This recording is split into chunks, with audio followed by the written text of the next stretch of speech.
Today we're going to talk about a lot of fluff and a lot of character. Livestock Guardian Dogs.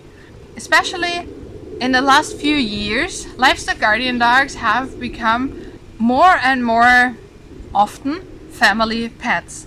So sometimes this happens just because it's an accident, because the puppy looks a little bit like a golden retriever and the age is not 100% definite. So for example, if we talk about rescue dogs, the organization doesn't 100% know what age the dog is.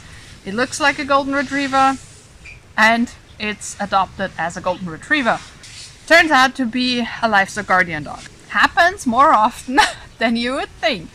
So sometimes, and I'm not pointing any fingers, I'm not saying that this is done on purpose, and I'm not saying that you really can't differentiate between a golden retriever and a livestock guardian dog. I'm just saying it happens. This is what just happens, alright? And the families then end up with a livestock guardian dog and then they have to deal with that. And this is how a lot of my clients end up with livestock guardian dogs. They didn't really want a livestock guardian dog. Some people do. Some people just fall in love with all the fluff because they are really adorable puppies. They are just fur balls. But sometimes it's just a mistake, alright? And what is important for a livestock guardian puppy, as well as for every puppy, right, is a really good socialization. Why? Because livestock guardian dogs have originally been bred to guard resources, alright? It's not like the livestock guardian dog sees the lamb or whatever as another dog. The livestock guardian breed just sees these animals as a resource, and it can as well be the house, the human, the dog bed, the food, the area around the house. So a resource can be everything. And every time people talk about protection, so the dog is protecting me against a stranger, or the dog is protecting me when we walk in the dark and a sketchy looking person comes toward me. It's nothing else than resource guarding, alright? It's the same thing as if your dog would growl at you when you come close to the food bowl. Same thing, alright? This is what livestock guardian breeds are bred for. And some people say, well, don't take livestock guardian breeds and put them in a family and house them as pets. But you could say the exact same thing about breeds like a Cane Corso, because those are bred for guarding stuff as well, right? But with livestock guardian breeds, they often get really big. So this is something that very often leads to issues, alright? And the same thing they have been bred for is the thing we see in behavior consultations, in training, as a problem. Why? Because people don't want their dogs to actually guard their homes against every family member that might come over. Some do, but to be honest, this is not something that happens very often and people are happy about it, right?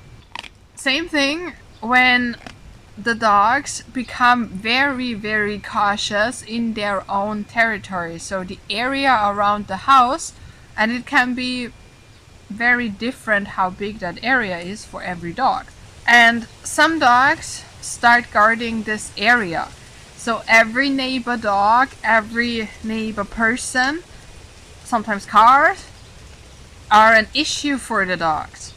Only in this area. If they step out of the area and just drive somewhere completely new or neutral, the dogs are way more relaxed.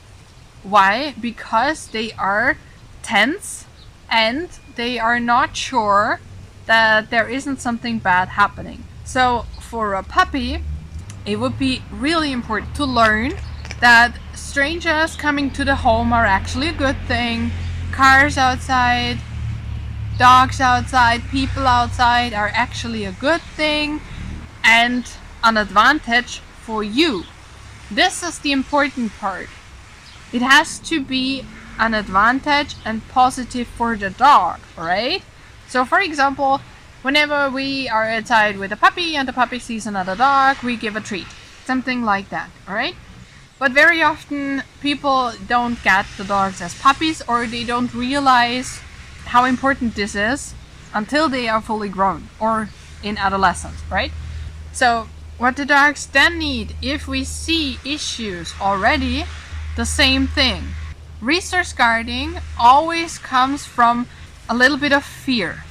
Why? Because if I'm completely sure that nobody will touch what is important to me, I don't need to guard it, right? So if a dog guards something, that means that the dog is not 100% sure that this resource is safe from whatever person, animal he's guarding it from, right? So we have to teach the dogs that you're safe, your resource is safe, nobody's coming to take anything from you, alright? That means specific strategies, and that depends, I cannot go into detail because that would take forever. It depends on what the dog is guarding, so what's important for the dog, against whom he is guarding it, and how intense, alright? And what does the dog actually want, right?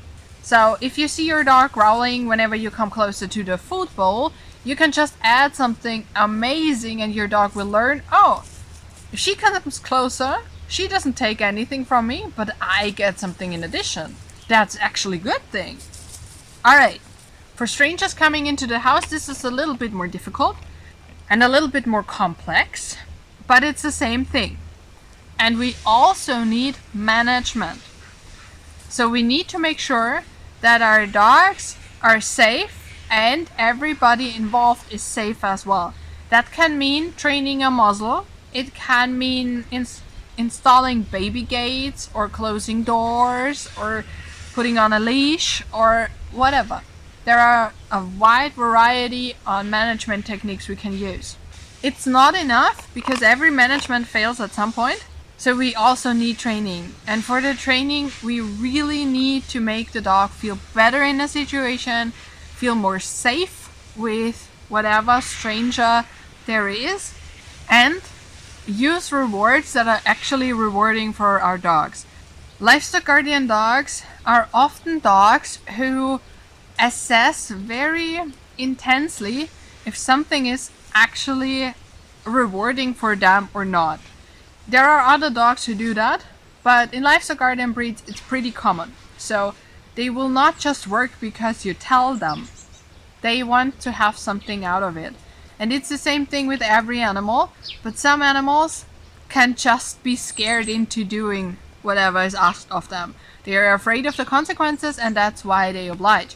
With a livestock guardian dog, and a lot of other dogs who do that as well, it's a little bit different, because if you try to intimidate a livestock guardian dog, they have been bred to stand against enemies or strangers or whatever. So chances are good that this dog will not back down, roll over and say, alright, I'm scared of you, don't do anything to me.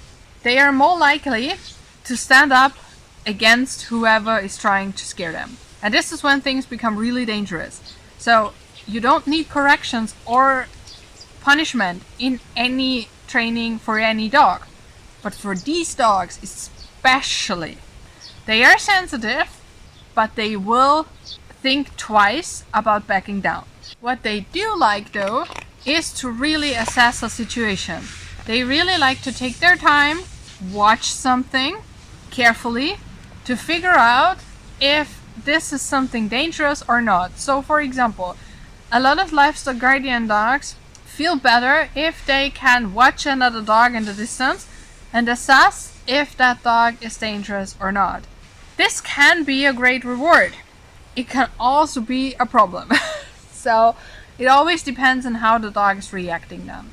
But those are different rewards you can use besides food, for example. And we cannot forget that livestock guardian breeds actually are very slow in development. So a lot of people say, I have a 1-year-old livestock guardian dog and we don't see any research guarding, we don't see any problematic behavior, everything's fine, everything's awesome. Because that dog is not in adolescence yet. And as puppies, we often don't see any of these behaviors. They start in adolescence. They get to adolescence pretty late, and they stay in that phase longer. So you can have a Livestock Guardian breed who's all grown up with 4 or 5. So the hell phase, the terrible teens, take longer. And this is also something to consider, right? Because this is a phase where the brain is in development and training needs to be a little bit more careful, right? We don't have to stop, and we shouldn't stop, but we have to be careful about what we're doing and how we're doing what we are expecting of our dogs, right? And if you want to know how exactly this looks like with leash reactivity, click here.